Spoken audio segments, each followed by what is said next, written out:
Hello friends. देखिए यह UP PCS और आरओ का जीएस का टेस्ट सीरीज है। इसमें टोटल 20 प्रश्न दिए गए हैं और यह आज हमारा 62वां टेस्ट सीरीज है। इसके पहले के जितने भी टेस्ट हैं उसकी प्लेलिस्ट बनी हुई है। आप लोग वहां पर जाकर इसके पहले के सभी वीडियो को देख सकते हैं।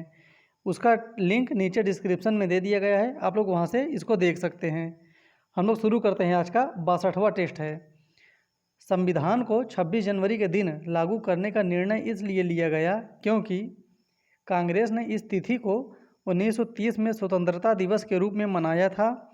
इस तिथि को 1942 में भारत छोड़ो आंदोलन प्रारंभ किया गया था। यह एक शुभ दिन था। उपर्युक्त में से कोई नहीं। तो इन चारों में से कौन सा सही ऑप्शन हो जाएगा जिस कारण से संविधान को 26 जनवरी के दिन लागू करने का निर्णय लिया गया? इसका सही उत्तर हो जाएगा ए। कांग्रेस ने इस तिथि को 1930 में स्वतंत्रता दिवस के रूप में मनाया था। भारतीय राष्ट्रीय कांग्रेस के लाहौर अधिवेशन में, ये ध्यान देना है, लाहौर अधिवेशन में दिसंबर 1929 में पूर्ण स्वराज की घोषणा की तथा 26 जनवरी को स्वतंत्रता दिवस के रूप में मनाए जाने का संकल्प लिया। निम्नलिखित में से कौन सा लक्षण भारतीय परिसंघ तथा अमेरिकी परिसंघ में समान रूप से पाया जाता है?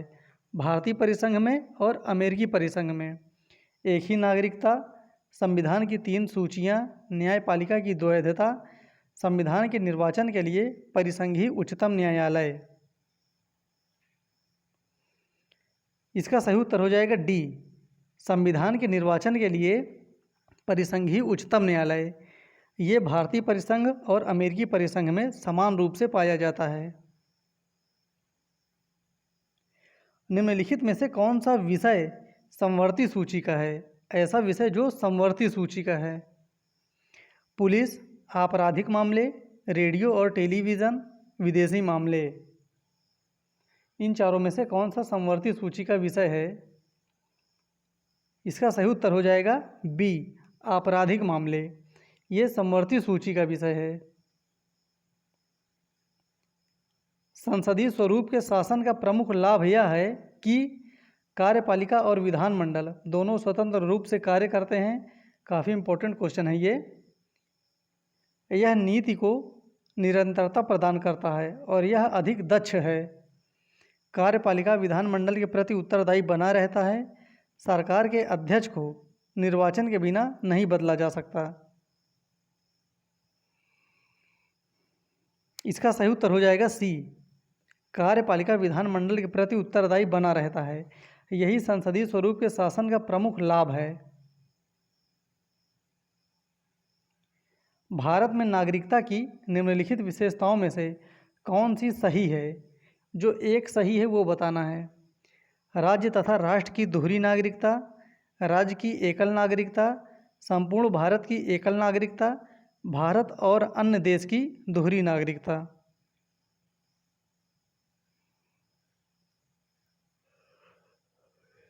इसका सही उत्तर हो जाएगा सी, संपूर्ण भारत की एकल नागरिकता। भारत की निम्न झीलों में से कौन जम्मू एवं कश्मीर में अवस्थित है? जम्मू कश्मीर में अवस्थित है।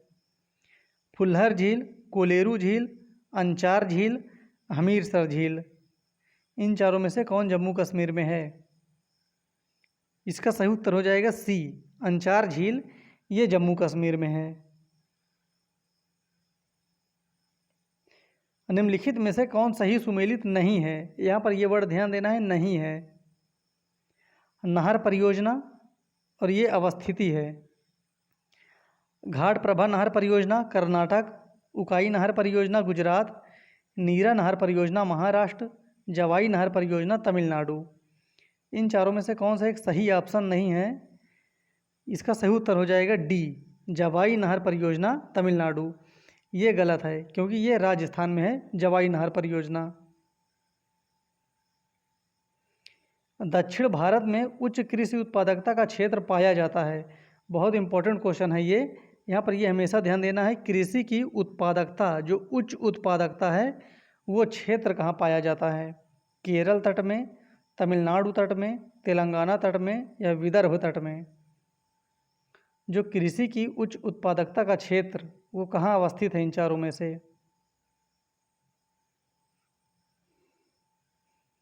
इसका सही उत्तर हो जाएगा बी, तमिलनाडु तट में।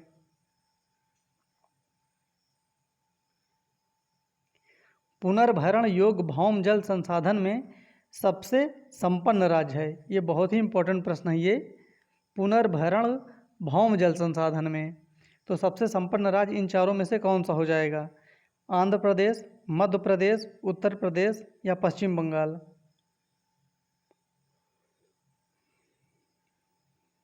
इसका सही उत्तर हो जाएगा सी, उत्तर प्रदेश। निम्नलिखित राज्यों में से कौन भारत में ठेकेदारी कृषि को लागू करने में अग्रणी है?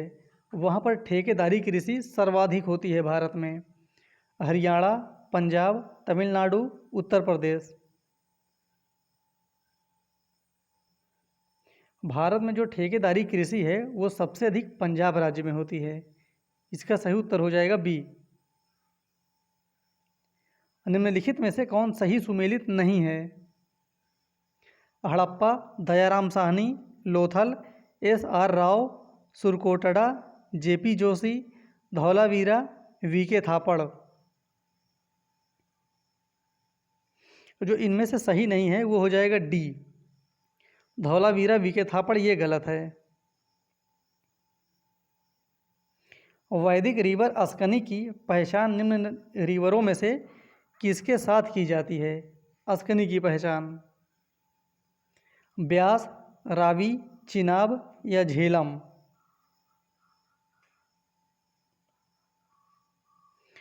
इसका सही उत्तर हो जाएगा सी, चिनाब के साथ।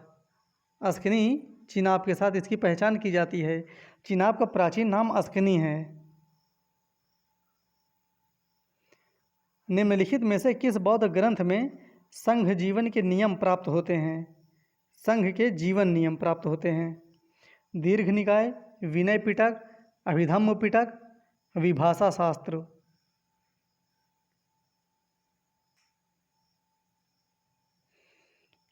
इसका सही उत्तर हो जाएगा बी, विनय पिटक। अनेकांतवाद निम्नलिखित में से किसका प्रमुख सिद्धांत एवं दर्शन है? अनेकांतवाद काफ़ी इंपॉर्टेंट क्वेश्चन है, कई बार ये आया है एग्जाम में। तो अनेकांतवाद किससे संबंधित है इन चारों में से? बौद्ध मत, जैन मत, सिख मत, वैष्णव मत?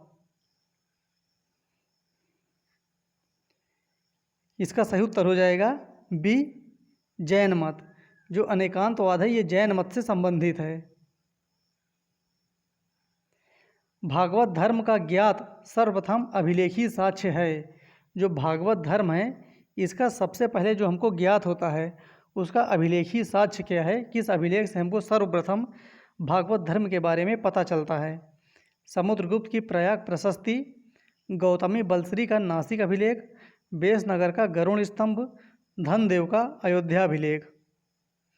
किस अभिलेख से सबसे पहले भागवत धर्म के बारे में साक्ष्य प्राप्त होते हैं?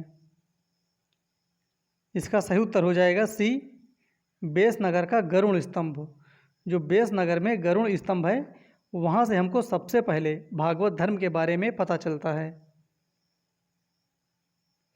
किस सुल्तान के काल में खालसा भूमि अधिक पैमानों में विकसित हुई थी? जो खालसा भूमि थी सबसे ज़्यादा विकसित हुई। गयासुद्दीन बलबन, अलाउद्दीन खिलजी, मोहम्मद बिन तुगलक, फिरोज शाह तुगलक?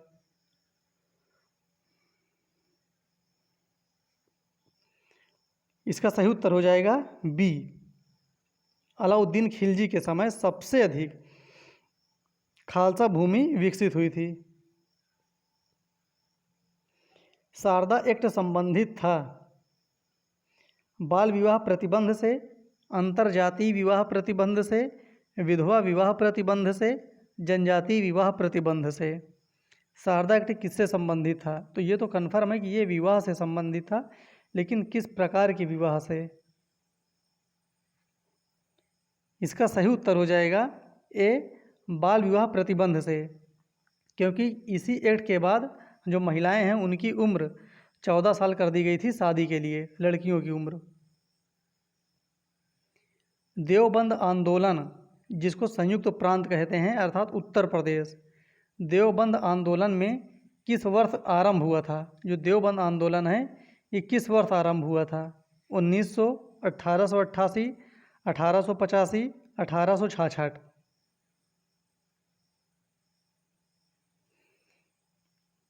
इसका सही उत्तर हो जाएगा डी, 1866 में।